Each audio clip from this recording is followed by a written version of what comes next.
The challenge of finding relevant learning material can be as time-consuming as completing the training. With the Microsoft Viva Learning app in Teams, you can discover content quickly and get started on your learning journey. When you search from your Viva Learning homepage, you'll find content from LinkedIn Learning, your company's learning management system, or third-party content. Use your Filter menu to see content by interest, provider, and duration to start building your personal learning library.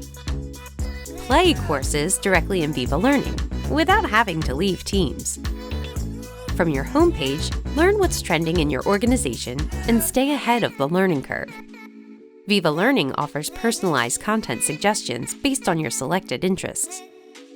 Browse courses and be inspired to learn something new like graphic design. Maybe you're new on the job and want to improve your presentation skills, or dive deep into data visualization and create new possibilities for your future. Discover more learning when you search in SharePoint or Bing. In Bing, search your topic, select Work, then Learning Results. The content opens in the Viva Learning app within Teams.